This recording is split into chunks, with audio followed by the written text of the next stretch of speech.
آغاز میں ڈاکٹر عاصم علابخش صاحب آپ سے کروں گا. فچ کی رپورٹ جو آئی ہے گزشتہ ایک دو روز سے، اس کے اوپر کافی بحث بھی ہو رہی ہے پاکستان کے اندر. سب سے پہلے تو آپ سمجھتے ہیں کہ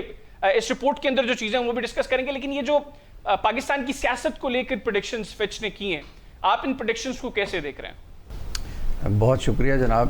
اصل میں بات یہ کہ جو کریڈٹ ریٹنگز وغیرہ جاری کرتے ہیں، انہوں نے کریڈیٹرز کا انٹرسٹ بھی سیف گارڈ کرنا ہوتا ہے. اس حوالے سے وہ تمام جو عوامل جو کریڈٹ کی صورت میں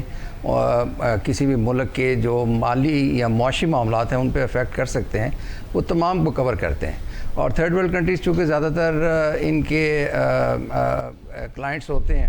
تو تھرڈ ورلڈ کنٹریز میں آپ کو پتہ ہے پولیٹیکل انسٹیبلٹی جو ہے وہ سب سے بڑا ایشو رہتا ہے، اور پاکستان کے تناظر میں تو یہ پچھلے کچھ عرصے میں بہت ہی زیادہ عمومی بات ہے. اس لیے فچ نے اس کو کور کیا ہے، اور بہت ہی میں سمجھتا ہوں کہ جس کو آپ ٹیکنوکریٹ گورنمنٹ کہہ رہے ہیں، بہت ہی سٹل انداز میں انہوں نے مارشل لاء کی پریڈکشن کی ہے، اور ہمیں اسے اسی نظر سے دیکھنا چاہیے. جس وہ گورنمنٹ کی طرف اشارہ کر رہے ہیں کہ اگر یہ گورنمنٹ نہیں رہے گی تو پھر کیا گورنمنٹ آئے گی. اور دوسری چیز یہ ہے کہ وہ جو 18 مہینے کا ٹائم دے رہے ہیں وہ بھی بہت ہی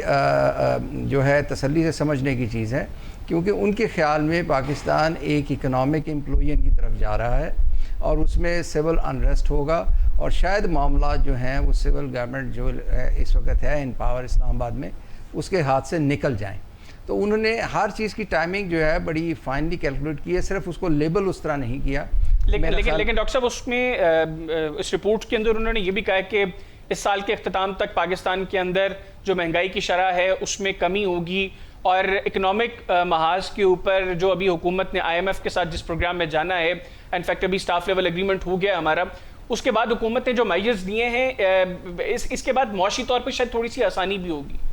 میرا خیال ہے کہ شاید ایسا نہ ہو سکے. اس کی وجہ یہ ہے کہ ملک ضرور شاید فار دا ٹائم بینگ دیوالیہ سے بچ رہا ہے، لیکن عوام کا دیوالیہ نکل رہا ہے. اور یہ اگلے 3-4 ماہ میں جب بجلی کے بل جو اسی تواتر سے آئیں گے اگلے 2-3 ماہ، اس کے بعد جو کاسٹ آف لیونگ بڑھے گی، انفلیشن کا فیکٹر آئے گا، ان چیزوں سے آپ یہ دیکھیں گے کہ عوامی جو رائے عامہ ہے وہ کافی متاثر ہوگی. اور خدشہ یہ ہے کہ وہ کہیں خدا نخواستہ اسٹریٹ پروٹیسٹ میں نہ چینج ہو جائے، کیونکہ آپ دیکھیں کہ ہلکی پروٹیسٹ کسی نہ کسی نام سے ملک کے مختلف حصوں میں چل رہی ہیں. اور اگر یہ کوئی ایسا ایک اگنائٹنگ فیکٹر مل گیا تو سچویشن قابو سے باہر بھی ہو سکتی ہے، کیونکہ فی الوقت فوری طور پہ گورنمنٹ کے پاس اتنی فسکل سپیس نہیں ہے کہ وہ عوام کے لیے فوری طور پہ کچھ کر سکے.